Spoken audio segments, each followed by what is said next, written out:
Assalamualaikum warahmatullahi wabarakatuh. Innal hamdalillah wassalatu wassalamu ala Rasulillah wa ala alihi wa ashabihi wa man walah, amma ba'du. Para ikhwan dan akhwat rahimani wa rahimakumullah, pada kesempatan yang tadi sebelum salat isya kita sebutkan ada 5 ya, atau 6, kurang lebih ada 6 syarat sah salat. Coba kita ulangi. Yang pertama apa? Masuknya waktu salat. Kemudian yang kedua, suci dari hadas besar maupun hadas kecil. Kemudian yang ketiga, suci pakaian, badan, kemudian tempat. Yang keempat, menutup aurat. Kemudian yang kelima, menghadap kiblat. Yang keenam, niat. Baik, di sini ada beberapa atau dua poin catatan sebagai pelengkap pembahasan kita pada malam hari ini yang berkaitan tentang syarat sah salat, yaitu berkaitan tentang syarat yang kelima, yaitu menghadap kiblat. Penulis memberikan rincian pada rukun yang kelima ini. Yang pertama adalah bagi orang yang dapat menyaksikan Ka'bah secara langsung, maka ia wajib menghadapkan wajahnya dan tubuhnya ke Ka'bah. Ya. Kondisi yang pertama, apabila orang tersebut ya mampu melihat Ka'bah, ya kiblatnya kaum muslimin seluruh dunia, dia mampu ya berhadap-hadapan dengannya, mampu melihat Ka'bah secara langsung, maka mau tidak mau dia harus menghadapkan wajahnya dan tubuhnya persis ke arah Ka'bah. Ya misalnya ada orang yang lagi sa'i atau mungkin lagi tawaf, ya, maka ini sangat memungkinkan sekali ya dia melihat Ka'bah secara langsung. Maka kondisi yang pertama seperti ini, maka dia wajib untuk mengarahkan wajah dan tubuhnya persis ke arah Ka'bah. Kemudian yang kedua, adapun bagi orang yang tidak dapat melihat langsung, ya melihat Ka'bah secara langsung, maka wajib menghadap ke arah Ka'bah, bukan ke Ka'bahnya, ya. Karena ini adalah permasalahan perkilaan, ya sebagaimana sabda Nabi sallallahu alaihi wasallam, ya, hadis yang diriwayatkan oleh Imam At-Tirmidzi, dan hadis ini disahihkan oleh Syekh Al-Albani rahimahullahu taala. Beliau mengatakan ma bainal masyriqi wal maghribi qiblatun. Apa di antara ya arah timur dan barat, maka itu adalah kiblat. Jadi misalnya kayak kita sekarang ini, kita kan termasuk orang yang tidak bisa ya menyaksikan Ka'bah secara langsung, maka syatrul Masjidil Haram, perkiraan kita menghadapkan wajah dan tubuh kita ke Masjidil Haram. Ya arahnya ya bukan tepat kepada kiblat. Ya karena banyak orang yang terkena syubhat, ya mungkin masih bingung dalam hal ini.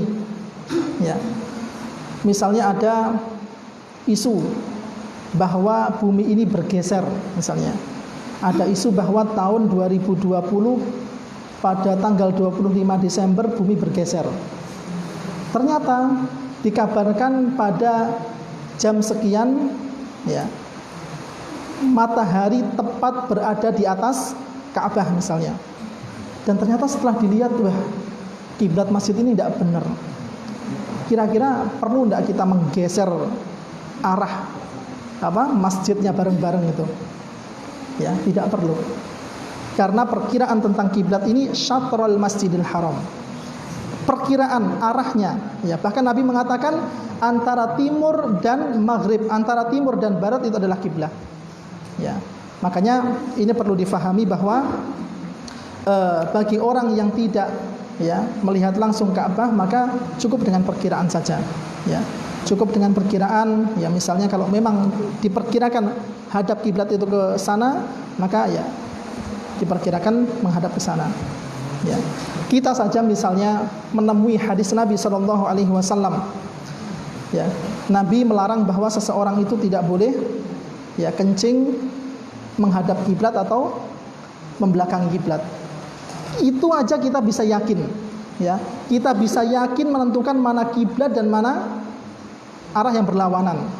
Ketika sholat pun kita juga harus seperti itu, ya, dalam sholat pun kita harus seperti itu, ya, dalam hal buang hajat atau mungkin kencing misalnya, kita yakin bagaimana cara usaha saya tidak membelakangi atau menghadap kiblat.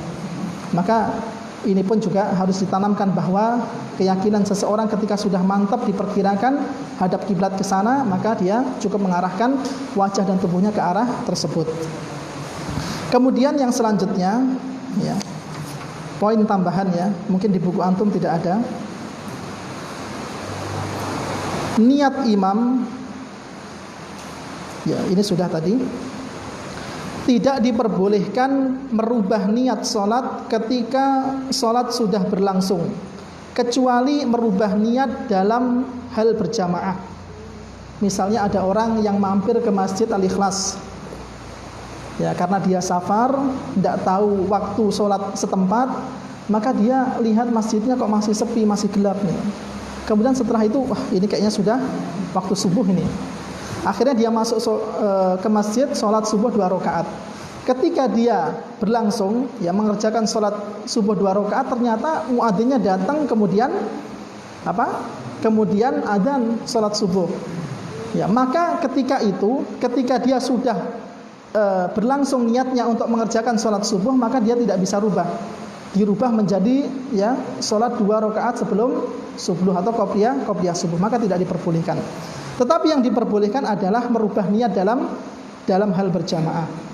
Misalnya ada seorang yang sholat sendirian, sholat duhur sendirian karena dia safar, kemudian ada orang yang ikut berjamaah dengannya, maka perubahan dari munfarid menjadi jamaah, maka ini tidak masalah.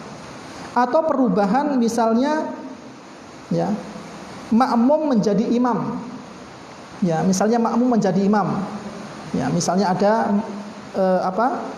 imam yang sedang mengimami makmumnya, kemudian setelah itu dia batal, kemudian ditariklah orang yang ada di belakangnya, maka perubahan dari makmum menjadi imam ini pun juga diperbolehkan.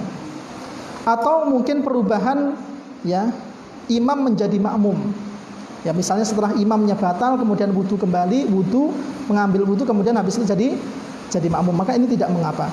Ya, kalau perubahannya antara imam menjadi makmum atau makmum menjadi imam, maka ini tidak mengapa. Tetapi yang tidak diperbolehkan adalah ketika niat sholat itu sudah berlangsung, maka dia tidak diperbolehkan untuk merubah kepada yang lainnya. Ya, baik, mungkin ini saja yang bisa kami sampaikan.